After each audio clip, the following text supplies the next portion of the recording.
Што проучува психологијата? Зборот психологија е кованица од два збора. Психо, што на македонски значи душа, и логос, што значи наука или проучување. Од тука може да кажеме дека психологијата е всушност наука за душата. Од многуте дефиниции кои што се наоѓаат по психолошката литература, најзастапена е дефиницијата за психологијата, која представува научно проучување на поведението и на менталните процеси. Ако ја разгледаме оваа дефиниција, ќе видиме дека содржи три клучни елементи. Првиот елемент е научно проучување, што значи дека психологијата е наука која што се темели врз научни докази.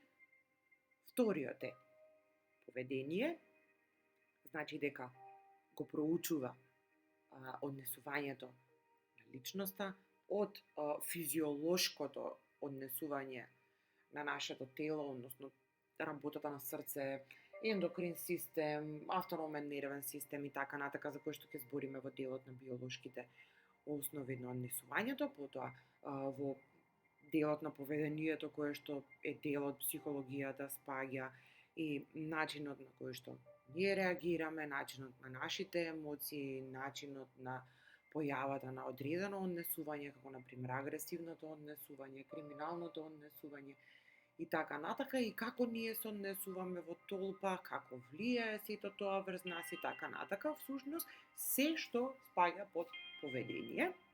И третиот дел од дефиницијата се менталните процеси, односно психологијата всушност е насочена најмногу кон умот, кој што ќе го разгледуваме од аспект на две форми. Едната е она што свесно се случува, а другата она многу пошироката, подлабоката е несвесниот ум.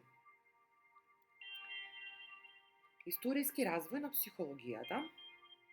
Познатиот Ебингхаус кажал дека психологијата има куса историја, но долго минато. Како и најголем број од науките, така и психологијата потекнува од филозофијата и се до 1879 година психологија како посебна, како засебна научна дисциплина не постои, туку е во склоп на филозофијата. Почнувајќи од 600 до 300 година пред новата ера, атинјаните биле заинтересирани да разберат како човековите суштества успеваат да го осознаат светот. Ова поле на филозофијата е познато како епистемологија. Познатите Сократ и неговите следбеници Платон и Аристотел дебатирале за тоа дали човековите особини се вродени или пак се стекнати, односно се продукт на искуството. Античките мислители исто така дискутирале и за факторите кои што доведуваат до појава на одредени психолошки абнормалности, болести на умот во тоа време, и верувале дека тие се предизвикани од страна на надприродни сили.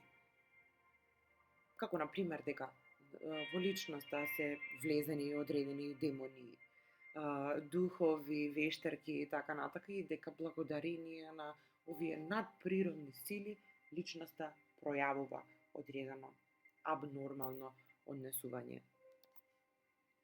Еве ги Сократ, Платон и Аристотел. Потоа за историскиот развој, периодот по средниот век, психологијата продолжува со појавување на Декарт и Спиноза. Ставовите на тогашните филозофи се во контекст на психолошко гледиште се разграничуваат на дуализам и монизам. Рене Декарт тврдел дека умот и телото се одвоени ентитети. Тој го сметал телото за физички ентитет, а умот за душевен. Томас Хобс и Џон Лок не се согласуваат со дуализмот и тие аргументираат со тоа дека сите човечки искуства, вклучувајќи ги и сензациите, менталните слики, мислите, чувствата, се физички процеси кои се всушност се одвиваат во телото. Тие сметаат дека умот и телото се една целина. Во 19 век физиолозите почнале да го проучуваат и човековиот мозок и нервниот систем и посебно влијание посветувале на сензациите, односно осетите. Така, например, Хемхолц ја истражувал функцијата на осетите, визуелни, слушни и така натака. Фехнер бил и основач на психофизиката. Тој го издава делото Елементите на психофизиката и во ова дело се опишува експерименталната метода за мерење на осетното искуство. За психологијата исто така исклучително значење има и Чарлс Дарвин. Тој е познат со неговата теорија за еволуција и тој неговите студии ги базира врз проучување на растенијата и различните животни, каде што подоцна открива и дека луѓето еволуирале преку сличен процес. Ка сите живи облици, форми, биле продукт на еволутивен процес на природен избор по пат на природна селекција. Човековата анатомија и однесување можеле да се анализираат на сличен начин според истите закони што важат за растителниот и животинскиот свет. Понатаму, инспирирани од теоријата на Дарвин, психолозите почнале да го проучуваат влијанието што го имаат наследните фактори или средината врз интелектуалните и другите функции на луѓето.